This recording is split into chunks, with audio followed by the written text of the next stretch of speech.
mas portanto era isso, agradecer ao Padre Tolentino. Eu queria, resta saber se eu tenho muito para dizer, ou seja, eu sou uma espécie de amputado, não é, espiritual, no sentido em que eu não tenho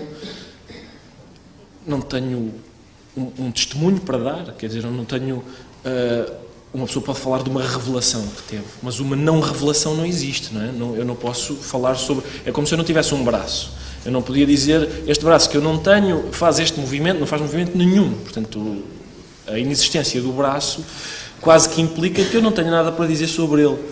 Mas eu tenho acompanhado com algum interesse uma espécie de ressurgimento do movimento ateísta que tem havido.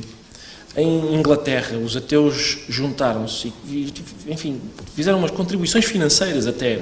Um senhor chamado Richard Dawkins, que é autor de best-sellers científicos, pôs uma boa quantia, juntamente com outras pessoas. Eu acho que o Christopher Hitchens também contribuiu. E eles fizeram uma coisa curiosa, que é, lá está, profundamente secular, que é, fizeram um anúncio publicitário a espalhar a palavra de que Deus não existe. Eles colaram, isto é mesmo, eles colaram compraram um espaço publicitário num autocarro e escreveram em vários autocarros da cidade de Londres, escreveram uma mensagem, provavelmente Deus não existe, agora pare de se preocupar e desfrute da vida. Esta publicidade, como todas, é infelizmente enganosa. Porque se Deus não existe, não nos preocuparmos e desfrutar da vida é uma opção difícil, não é? Porque se Deus não existe, há muitas preocupações a ter. Quer dizer, eu não tenho um código de valores ao qual eu possa aderir, mais ou menos criticamente, é certo, mas ao qual eu possa aderir, que, enfim, que esteja escrito num sítio. Eu acredito, e é por isso que viver a vida sem preocupações me é mais ou menos difícil, eu acredito que quando morrer, e tenho mais ou menos a ideia que isso vai acontecer qualquer dia, eu acredito que quando morrer vou exatamente para o mesmo sítio em que estava antes de ter nascido, ou seja, lugar nenhum. E isso é uma coisa que me transtorna, como calculo. Quer dizer, isso significa que a minha vida, muito provavelmente já perceberam isso, que a minha vida não faz sentido. É isso que isto significa. Portanto, se eu tenho contributo a dar na qualidade de ateu esta noite, é partilhar com os meus amigos que a minha vida não faz sentido rigorosamente nenhum. Eu fui educado por muito simpáticas freiras vicentinas até à 4ª classe, depois por padres franciscanos até ao 9º ano, por padres jesuítas até ao 12º, e depois fiz a Universidade Católica.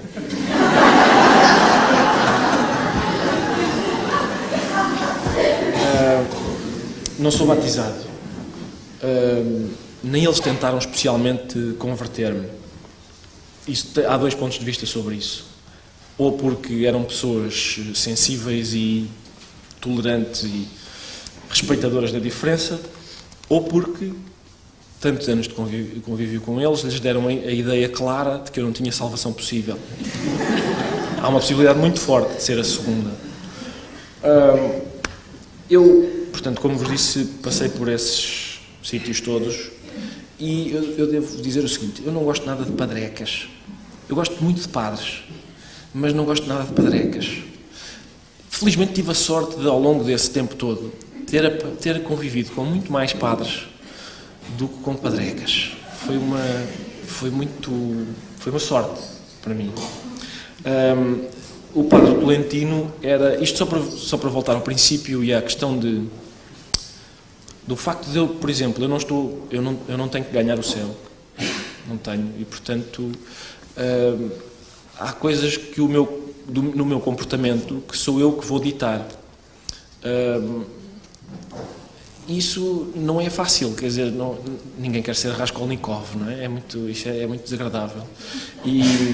Mas eu acredito, desculpem ser titubeante, mas é como vos disse, a não experiência de Deus é bastante caótica.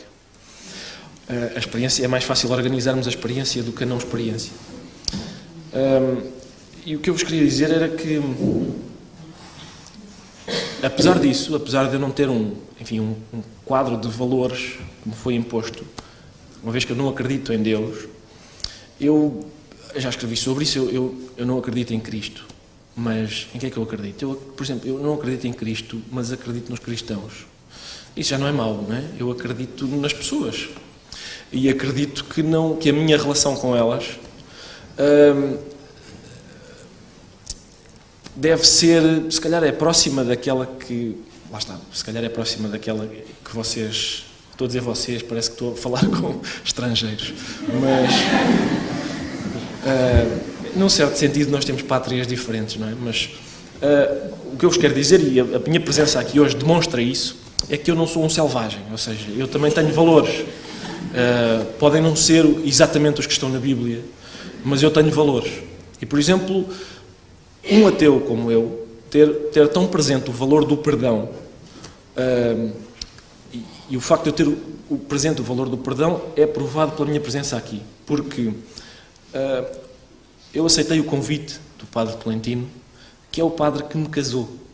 E isso não pesou no facto de eu aceitar ter cá vindo. Portanto, eu já lhe perdoei o que ele me fez.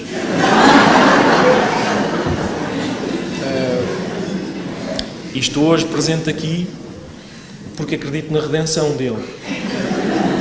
Eu sei que ele não voltaria a fazê-lo se a ocasião voltasse a proporcionar-se. Bom, quer dizer, vou só dizer mais 2 ou 3 coisas, se calhar.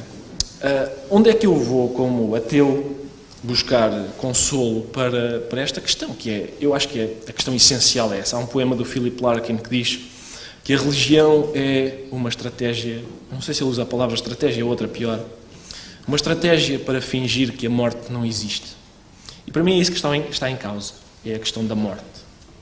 E como vos disse, eu acredito que quando morrer, acabou-se. Eu vou para o sítio em que estava antes de estar vivo. E ao longo da história, essa ideia, é curioso constatar que, por exemplo, o Platão, na Apologia de Sócrates, o Sócrates quase que dá vontade de morrer com ele, porque ele está a beber a cicuta e está a dizer aos companheiros, está a manifestar algum regozijo até. O que ele diz é, há quanto tempo é que vocês não dormem uma boa noite de sono? Ele diz isto claramente, ele diz, agora imaginem a morte, o que é a morte senão uma longa noite de sono profundo. Eu já sou velho, estou preparado para um soninho. Basicamente é o que ele diz. Pode não usar a palavra soninho. Mas é curioso constatar que uns séculos mais tarde, o Hamlet, num solilóquio célebre, que é aquele do que começa a ser ou não ser, era uma altura, aliás, em que ele está a ponderar matar o tio, não é? Por causa daquela maldade que ele lhes fez. E ele está a ponderar, ele pondera a peça toda a fazer isso, não é? Há uma altura em que ele quer matá-lo, mas o tio está a rezar. E matar uma pessoa que está a rezar é garantir-lhe o céu e, portanto, seria uma recompensa e não um castigo. Neste solilóquio, ser ou não ser, o Hamlet diz, lá está, ser ou não ser, essa questão, não ser é uma hipótese apelativa, por causa do tal sono sem sonhos, mas o Hamlet põe uma questão que o Sócrates não tinha posto, que é, e se nesse sono há sonhos? E esses sonhos podem ser terríveis e podem ser muitíssimo reais. E essa hipótese de haver sonhos terríveis causa-lhe um desconforto. Ainda outros séculos mais tarde, há um livro do Philip Roth, que foi escrito, sei lá, há 10 anos, se calhar nem tanto, que se chama Everyman. E é a história de um homem que, enfim, que também está a ponderar nestas questões. Há uma cena em que esse homem fala com um coveiro num cemitério, portanto é uma cena quase igual à do Hamlet no cemitério, quando o coveiro está a abrir a cova da Ofélia, mas sem falar com a caveira. O herói do Philip Roth não fala com caveiras. E o que ele diz é que ele volta ao princípio, ou seja, ele não tem dúvidas de que a morte é um sono sem sonhos. Mas enquanto o Sócrates estava ansioso por esse momento, ele acha que isso é manifestamente pouco e desinteressantíssimo. E, portanto, aparentemente estamos outra vez nesse ponto. Estamos no ponto em que, para nós, ateus, a morte é um sono sem sonhos e nós continuamos com um mal perder em relação a isso. Não é fácil. E por isso, onde é que eu vou buscar conforto? Vou buscar conforto a um livro que eu não sei se conhece, a Bíblia. Não sei se já ouviram falar. Especialmente a um dos meus livros favoritos, que é o livro do Eclesiastes.